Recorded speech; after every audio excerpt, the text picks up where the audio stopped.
नमस्कार किसान भाइयों, देसी मुर्गी पालन में आज हम देसी मुर्गियों के लिए आजोला फीड इसके बारे में डिटेल में बातचीत करेंगे। आजोला फीड यह देसी मुर्गियों के लिए फ़ायदेमंद फीड है। तो इसके बारे में सबसे पहले तो हम आजोला कैसे बनाना है इसके बारे में बात करेंगे। उसके बाद हम देसी मुर्गियों में आजोला कैसे खिलाना है इसके बारे में बात करेंगे।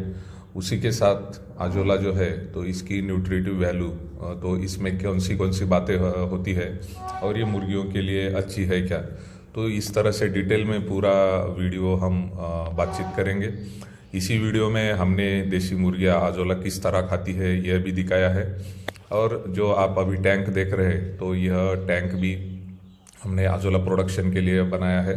तो सबसे पहले का विषय देखते हैं हम आजोला कैसे बनाना है। इसके लिए हमें एक टैंक बनाना पड़ेगा, जो कि सीमेंट का भी हम बना सकते हैं कंस्ट्रक्शन करके, या कम कॉस्ट में बनाना है तो हम प्लास्टिक वाला भी टैंक बना सकते हैं, जिसमें मार्केट में बहुत सारा प्लास्टिक मटेरियल जो मिलता है इसका यूज़ करके भी टैंक हम बना सकते हैं।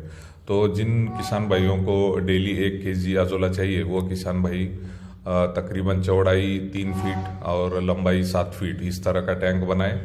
और इसकी हाइट जो है 1 फीट की हमें रखनी है, ताकि इसमें हम पानी डाल के उसमें आजोला उगा सके। जब ये हमारा टैंक बन जाएगा इस तरह का, तो उसमें हमें तकरीबन 5 से 6 इंच तक पानी डालना है। और स्टार्टिंग में हमें इसमें 10 से 15 किलो हमारे खेत में जो मिट्टी मिलती है सॉइल, ये डालनी है। उसी के साथ 3 से 4 किलो सिंगल सुपर फॉस्फेट डालना है। और मैंने बताया कि 5 से 6 इंच तक का पानी इसमें डालना है। और ये सब मिक्स करके इसमें जो आपको ग्रीन आजोला हमारे टैंक में अभी दिखा, तो इस तरह का सीड हम तकरीबन 100 ग्राम तक का सीड अगर लेते हैं और इस टैंक में हम ये सीड डालेंगे, तो आपको धीरे धीरे ये डाला हुआ सीड उस पानी के ऊपर बढ़ता हुआ दिखाई देगा। तो इस तरह से हमें यह आजोला पहले तैयार करके लेना है। और इसके लिए कंडीशन है कि आजोला जहाँ पर हम ये टैंक रखा है, आजोला उगा रहे हैं, वहाँ पर छाँव होना जरूरी है। डायरेक्ट सनलाइट वहाँ पर गिरती है तो आजोला ग्रोथ में तकलीफ हो सकती है। इसलिए एक तो ये टैंक पेड़ के नीचे बनाए, या हमारे पास कोई नेचुरल छाँव नहीं है तो हम इसे फिर ग्रीन शेड नेट या शेड नेट का जो कपड़ा मार्केट में मिलता है इस तरह की छाँव, या हमारे पास जो कोई मटेरियल से हम छाँव जैसे बाम्बू लगा के या दूसरे हरे पत्ते जो कुछ लगा के हम छाँव बना सकते हैं, वो छाँव बनानी है ताकि आजोला हमारे टैंक में अच्छे से ग्रो हो। एक बार हमारा आजोला प्रोडक्शन शुरू हो जाएगा तो उसके बाद आती है खिलाने की बारी। जब जो हमने बोला कि ऐसा इस तरह का टैंक बनाते हैं तो तकरीबन 10 दिन के बाद हमें 1-1 किलो आजोला मिलना शुरू होता है। कंसीडर यह करना है कि हमें 15 दिन में पानी जो है इसमें पानी ऐड करना है। डेली सिंगल सुपर फॉस्फेट जो है तकरीबन 50 ग्राम तक का सिंगल सुपर फॉस्फेट आप इस पानी में मिक्स कर दीजिए। और फ्रेश गोबर जो होता है ये भी हम इसमें मिला सकते हैं। तो इस तरह से हमें फिर ये सब बातें हम अच्छे से करते हैं तो डेली हमें 1 केजी तक आजोला मिल सकता है। आजोला मिलने के बाद जो खिलाने का टाइम आता है, तो देसी मुर्गियों में आजोला जो है 2 तरीके से खिलाया जा सकता है। पहला तरीका है हरा आजोला हमने निकाला हमारे टैंक से, तो उसको अच्छे पानी से साफ कर दिया, वही आजोला आप एज सच हमारे मुर्गियों को खिला सकते हैं। अब देसी मुर्गियां जिन किसान भाइयों के पास बड़ी है, जिनका वेट 1 केजी तक है, वह किसान भाई अपने मुर्गियों को तकरीबन 150 ग्राम तक आजोला खिला सकते हैं। और ये आजोला खिलाने के बाद हम जो देसी मुर्गियों को फीड है या बाकी कुछ चीज़ें हैं जिसमें हम हरी घास बोलते हैं, ये सब बातें भी हम आजोला खिलाने के बाद खिला सकते हैं। बहुत सारे किसान भाइयों को ऐसा लगता है कि आजोला हरा है, खिलाया तो डायरिया लग जाएगा, लेकिन ये गलत बात है। ऐसा कुछ नहीं होता, क्योंकि मुर्गियों में मुर्गियों की जितनी कैपेसिटी है उतना ही आजोला वह खा लेती है। उनको अगर अच्छा नहीं लगा तो मुर्गियाँ ये नहीं खाएगी। तो उस हिसाब से हमने इसका डोज जो है तो दिन भर में तकरीबन 150 ग्राम तक 1 केजी के ऊपर की जो मुर्गियाँ हैं उन्हें आजोला दे सकते। दूसरा प्रश्न आता है कि छोटे चूजे जो हमारे पास है, जिनका वेट 50 ग्राम 100 ग्राम क्या 100 ग्राम के ऊपर है, इनको हम आजोला खिला सकते हैं क्या? इनको बिल्कुल खिला सकते हैं, लेकिन हमें भी पता है कि छोटे जो मुर्गी के बच्चे हैं इन्हें हमें जल्दी जल्दी बड़ा करना रहता है। तो आजोला खिलाएंगे तो वेट गेन उतना ज़्यादा नहीं मिलेगा। तो उस हिसाब से इन छोटे चूज़ों को कम आजोला खिलाया जाए, या नहीं खिलाया तो भी अच्छी बात है। इनको रेडीमेड फीड खिला के हम बड़ा करें पहले, और उसके बाद जब यह मुर्गियाँ बन जाएगी या मुर्गा बन जाएगा तो इससे इसको हम अच्छे से आजोला खिला सकते हैं, और ख़ास करके वेट मेंटेन करने के लिए और चिकन का टेस्ट इम्प्रूव करने के लिए आजोला बहुत ही फ़ायदेमंद है। उसके बाद बारी आती है कि हमारे पास अगर आजोला प्रोडक्शन ज़्यादा हो रहा है तो ऐसे समय में हम इसी आजोला को, ग्रीन आजोला को हम छाँव में अगर सुखाते हैं तो यह हम बहुत सारे दिनों तक स्टोर करके रख सकते हैं। और अगर स्टोर करके रखा हुआ आजोला, जैसे कि बरसात के दिनों में देखते हैं हम कि ड्राई मटेरियल हमें नहीं मिलता, तो ऐसे समय में सूखा हुआ आजोला भी हम तकरीबन 50 ग्राम तक एक मुर्गी को खिला सकते हैं। तो इस तरह से हमारे मुर्गियों को एक बहुत ही अच्छा और फ़ायदेमंद टाइप का फीड, जो कि बहुत ही कम कॉस्ट में बन रहा है, यह हमें हमारे घर पर ही मिल सकता है। तो इस तरह से हमने दो बातें देखी, एक तो आजोला हमारे घर पे कैसे बनाना है और मुर्गियों को किस मात्रा में यह खिलाना है, हरा आजोला और सूखा आजोला। अब आगे चल के हम देखते हैं कि आजोला में कौन सी बातें हमें न्यूट्रिटिव वैल्यू, या जिसे बोलेंगे कि मुर्गियों को आजोला से क्या क्या बातें मिल सकती है, इसकी जानकारी हम अब लेते हैं। सबसे पहले देखेंगे, जब अब हरा आजोला हम मुर्गियों को खिलाते हैं तो उससे हमारी मुर्गियों को क्या क्या मिलता है।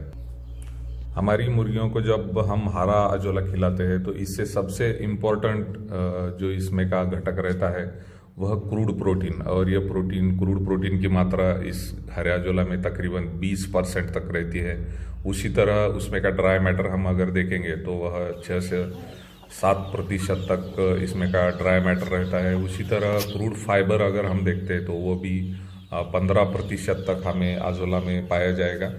उसके बाद सबसे इम्पोर्टेंट बात जो आजोला से हमारी मुर्गियों को मिलती है, आप सभी को पता है, मुर्गियों में अगर ग्रोथ अच्छी होनी है तो उनकी हड्डियाँ बढ़ना जरूरी है, और हड्डियों के बढ़ने के लिए सबसे ज़रूरी बात रहती है वह कैल्शियम और फास्फोरस।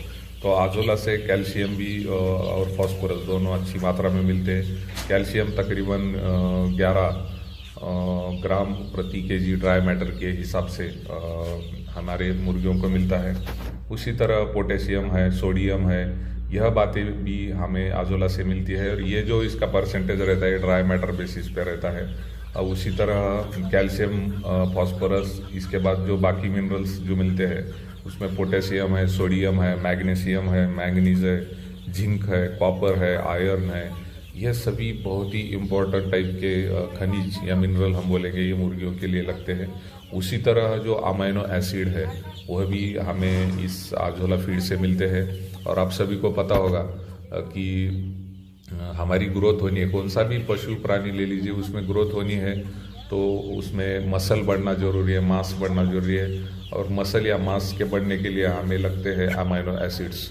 तो यह अमाइनो एसिड भी बहुत अच्छी मात्रा में हमें इस आजोला से मिलते हैं। तो इस तरह का न्यूट्रिशन हमें इस आजोला जो है इससे मिलता है। तो हम बोल सकते हैं कि हमारे मुर्गियों के लिए एक कंप्लीट फीड, अच्छा फीड हम हमारे घर पे ही बना सकते हैं। ध्यान इतना ही रखना है कि छोटे जो चूजे हैं उनमें आजोला जो है उसकी मात्रा बहुत कम ही खिलाई जाए, लेकिन बड़ी जो मुर्गियां हैं उनमें हम बहुत अच्छे पैमाने पर आजोला खिला के, मेन हमारा जो फीडिंग का खर्च है, अभी देख रहे हैं कि किसान भाई बहुत सारे मुर्गियों में इन्हें दिक्कत आ रही है क्योंकि फीड की प्राइस जो है बहुत ही हाई चली गई है।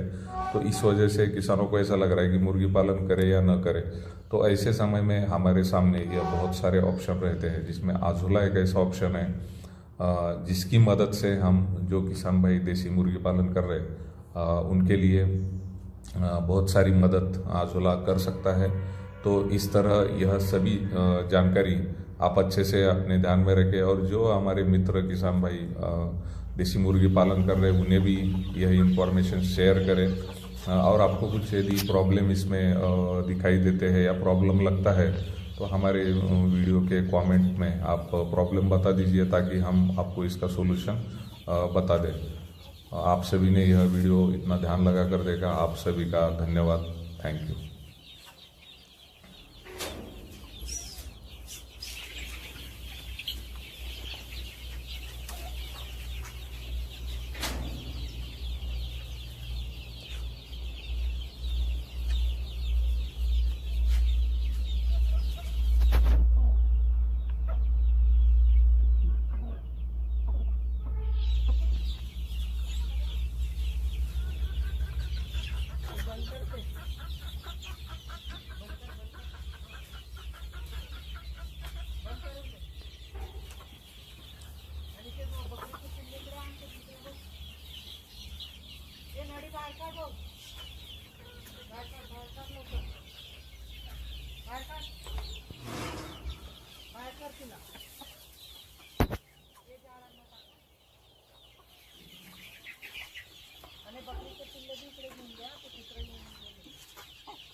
नमस्कार।